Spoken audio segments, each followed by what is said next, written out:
Okay. Assalamualaikum warahmatullahi wabarakatuh. Baleewwantoota ilmaan Oromoo akkasuma warroota amantii biraa hordoftan akkam nagaa jirtan fayyaa qabdanii isiniin jedha. Please dhaamsa kayya kana akka nama hundaa warroota gartanii keessattuu biyya ormaa jiru bira akka naageettan abdii isinirraa qaba. Dhaamsee kiyyas maalii gabaabseetiin isiniif hima isinittiin dheeressu na wajjin tura. Dhaamsi anarra qabadee dhufe maali? Yeroo dheeraadhaaf warrootni biyya alaa jirtan hedduun keenya qawwee jechuu turre. Namuu qawwee kana bituudhaaf qophii qaba moo qophii hin qabu? Ani akka na fakkaatutti amma fakkeenyaaf gaafa dura Fayyisaan Lalisaa harka isaa ol qabee addunyaatti cunqurfamu ilmaan Oromoo keessa jirtu addunyaa mul'ise mallaqa guyyaa muraasa keessa guyyaa xiqqaa keessatti mallaqa karaa 150 olitu guurame jechuudha. Kun waan nama boonsaa waan ilmaan Oromoo waan akkasuma warroota ilmaan Oromoo gargaaran walitti qabanidha. Haa ta'uuti ammoo guyyaa irreechaa kanarratti akkuma dhageessan nama 700 ol kan hin du'e kan miidhames akkas hedduudha. Hanga irraa agaaziin ilmaan Oromoo meeqa miitee meeqa luka ilmaan haadhaaf abbaa hin qabne ilmaan hiyyeessaa ka qubee miilaa hin qabne isin warra biyya alaa jirtan kana hedatee gabbaheetiin waboo abaa'oo qabsoo Oromoo jechaatiin xiyyitii afoo bahee rasaasaan dhaame mana yaalaa keessatti yaalaa dhabeetiin hagammaa cinqamu jiru hedduu jira. Warroota kaleessa qawwee jettan kun meelaa dhaqaatiin hagamta akkatu uummata kana gargaaruudhaaf goofan miidaa kam gubbatti mallaqa hagamii takka guuramee meedhaqa laalaa.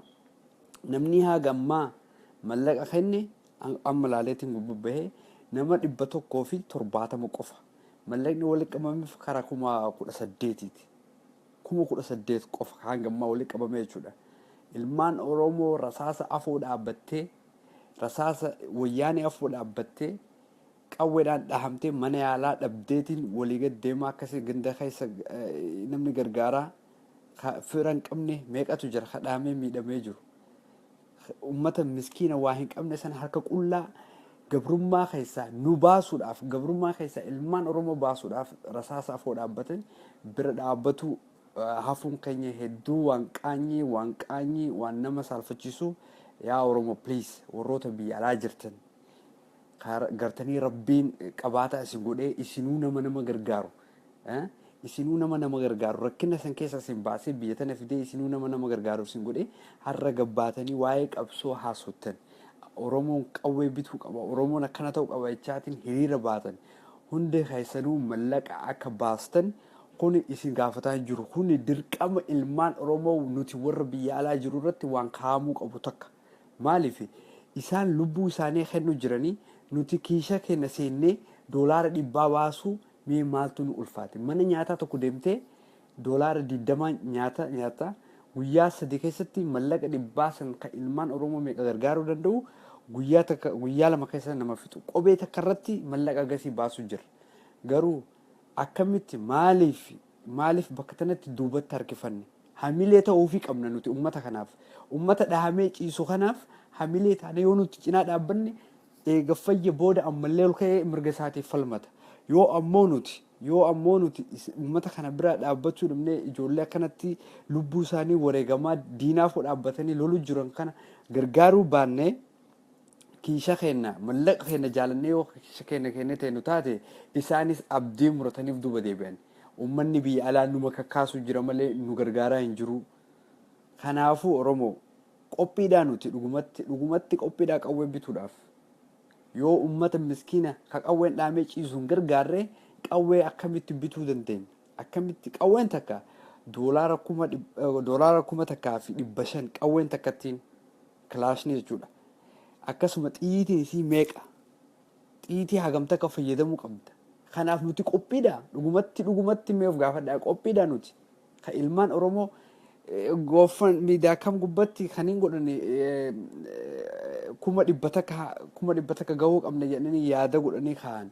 Garuu hanga ammaatti kan guurame 18,000. Nuti Oromoon nuti Oromoon kuma 18 ol hin jirru biyyuma Ameerikaa tana keessa mee biyyoota biraa dhiisaati Ameerikaa matana keessa nuti nama kuma 8 ol miti birrii takka osoo baasnee bara namni kuma 18 mallaqa kuma 18 guurame kana fiduu ni danda'a haa ta'uti gariin duubatti hafuudhaan gariin quba dhabuudhaan waan kana irratti xiyyeeffannee ummata kana gargaaruu qabna yaa ilmaan Oromoo dhugaa isinii qabsoon akkana malee hiriira baatanii afaan bantanii alaabaa qabatanii gaddeebitanii miti qabsoon ka dhufu humni ka ta'u mallaqa nuti ilmaan Oromoo biyya alaa jiru kun cuftu humna ummata biyyaatiif humna ka qawwee bituu danda'us nuti ka yoo isaan miidhamees bira dhaabatu danda'u nuti kan mana yaalaa geeffannu nuti ka yoo jarri nyaata dhabde nyaata bituu fi qabu nuti uf qopheessuu qabna isaan lubbuu isaanii kan nu jiranii nutis mallaqaan qophaa'uu qabna yoo gartanii biyya gallee loluu hin dandeenye taate mallaqaan haa lollu yaa ilmaan Oromoo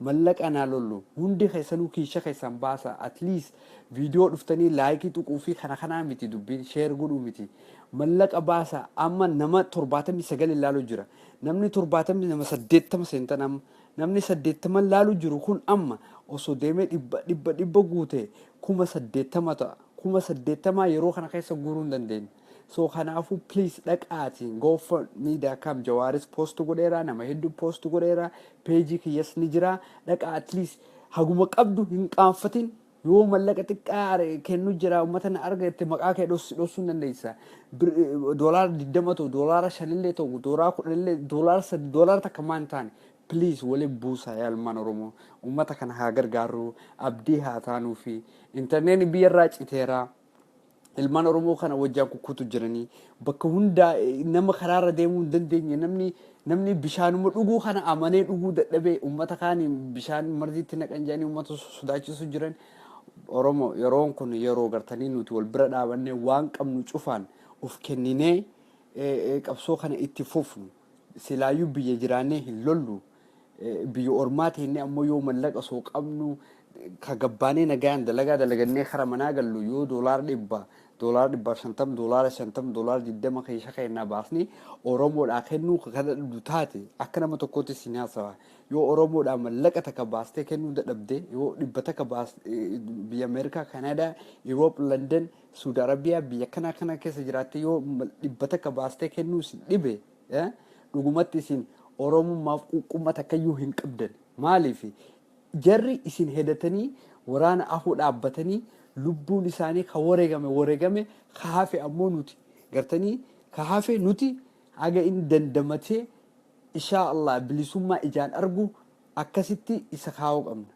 gartanii kanaafuu ummata keenya kan miidhame cinaa haa dhaabbannu yaa ilmaan Oromoo rasaasa wayyaana qofaa miti ka ilmaan Oromoo fixu jiru gargaarsi nuti gargaarsas godhaafi hin jiru nuti ilmaan Oromoo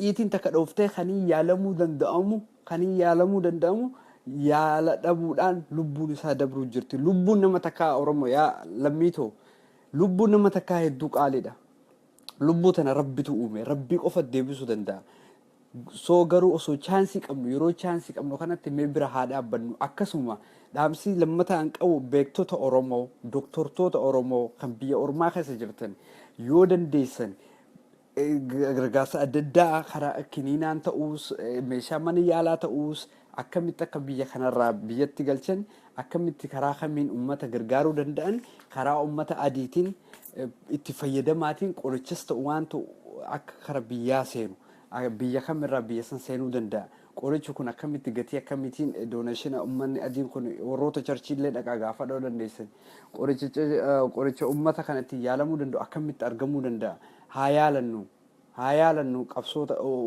qeerroo wareegamtatanii qeerroo miidhamtatanii bira haa dhaabbannu Oromoo walaa gargaarru mallaqa malee wanni bira haasawni takka bu'aa takka hin qabu Oromoo argeera dhugaa isinitti maati yoo nuti mallaqaan hin qabanne namuun kabaja sin argannu gabrummaa ilmaan Oromoo ficcisiisnee deebinee ammallee gabrummaa jala seenuu deemna kanaafuu haa baasnu mallaqa haa gargaarru Oromoo cinaa haa dhaabbannu ilmaan Oromoo tana ilmaan Oromoof jecha bilisummaa nuti asii xayyaara murannee biyya gallee jiraan biyya dhandhee daawwannee akka feene bashannannee yoo feene mana ijaarrannee lafa binnee deebinuuf jecha isaan lubbuu isaanii fixu jiran kana yaa ilmaan Oromoo mallaqa hanga dandeessanii birrii doolaaruma dhibballee taatu please boruu iftaan har'a hin jedhina gargaara dhaqaatiin at least guyyaa 5 guyyaa 6 keessatti hangi fedhame sun 100 takkaan san gahuu qabna nuti. Warrummaan Ameerikaa qoftuu 100 ol baasuu ni danda'a. Yaa ilmaan Oromoo wal bira haa dhaabbannu, wal bira haa dhaabbannu, wal bira haa dhaabbannu, mallaqa walaa gargaarru, karaa hundaan jaalala waliif haa mul'isnu. Qeerroo tana wanni karaan itti nuti duuba dhaabatu dandeenyu karaa kana qofaa, mallaqa qofaa, haasawaanii miti, barreessuu miti, kaamantiidhaan miti, footoo laayik godhuu, sheer godhuu miti. Wanni nuti akka nama tokkootitti gargaaruu dandeenyu mallaqa qofa waan ta'eef kiisha keessan of qabaan rabbi qabaa seenaatiin baasaa takka achirra kaaya. Teknooloojiin guddateera. Kireedit kaardii fayyadamtaniituma lakkoofsuma keessan itti naxxanii khalaas ammoo godhuu dandeessanii piliis haa gargaaruu ilmaan Oromoo isiniin jedha. Isinitti dheeressuu hin fedhu. Ammoo Oromoo kadhattus qaanyiidha. Nuti aadaa teenya keessa waa kadhatuun hin jiru. Haa ta'uti ammoo kan inni isin kadhatu jiru ilmaan Oromootiif waan jecha qaanyii takka waan irraa hin qabneef jecha haa gargaaruu, wal cinaa haa dhaabbannu, qabsoon itti fufaa. Akkasuma warroota biyya keessa jiranis firoota keessan ollaa keessan telefoona bilbilaa hubadhaa, gaafadhaa, intarneetni hin jiru. Akka duraanii Jawaar Muhammad eeddanii footoo akka inni maxxansuun eegina. Ufii keessanii telefoona dhahaa, gaafadhaa, qabsoo tana harka keessanii deebisaa. Akka nama tokkootti qabsoo kana nama biraa hin eeginaa. Ufii keessanii qabsoo tana akkamitti akka harka galchattan yaalaa. Uummata keessan naannoo keessan hubadhaa. Gaddeebi'aa kun access internetaa hin qabdanii si dhaamsa san dabarsaa uummataaf. Please kan isiniin jedha ilmaan Oromoo abshir yoo kaardii hin qabne taate naaf bilbilaan kaardii isiniif bita. Gaafadha naannoo keessan. Harargee jirtu naannoo Harargee gaafadhu maaltu Harargee keessa deemaa, maaltu baadiyyaa keessa deemaa, maaltu magaalaa keessa deemaa, ganda kana maaltu deemaa. Hundaa waliin baafadhaa waliif dabarsaa warroota biyya alaa. Amma yeroon telefoona qofa intarneetni akka duraanii bilaashni isin asitti wasaappi gubbaan nama gaafatanii isin jiru yeroo kan nurraa cufanii. Kanaafuu telefoona bilbilaa gaafadhaa kabaalee jirtus maaltu baalee keessa jira, ka arsii jirtus arsii keessa maaltu jira, kan jimma jirtus jimma keessa waan jiru hubadhuutiin gabbahiin uf ibsii ati hiree argattee rabbiin gartee carraasii kennee biyya ormaa jirta. Kanin biyya ormaa kana si fides takka gabrummaa, takka hiyyummaa, takka baqatummaa sadan keessaa takka. So kanaafuu hiree tan itti fayyadama Oromoo. Rabbiin kanaafuu nuti kana gartanii osoo biyya san keessatti sagaleen keenyas ni dhokama. Garuu nuti hiree nu kenneetiin biyya alaa nu baasne ammoo teknooloojii kanas nu tolche akkatti wal quba qabaatu dandeenyu akkamitti akka wal gargaaruu dandeenyu akka salphaa nu godhe. So kanaafuu please kiisha keessan seenaa kaardii keessan fuudhaa at least guyyaa 5 guyyaa 7 tokko osoo hin gahin mallaqni kun guuramee ilmaan Oromoo gargaarsitti argatuu qabdi. Wayyaanee gargaaraan jiru mana yaalaa keessa ari'u jira. Uummata mana yaalaa keessa yaalamuu danda'u kan mallaqa qabus ari'u jira. So kanaaf jecha nuti humna barbaannaa humni sun mallaqa hedduu galatoomaa isiniin jedha yaa ilmaan Oromoo qabsoon itti fufaa gabroonfataan ni kufaa qabsaayaan ni bilisooma.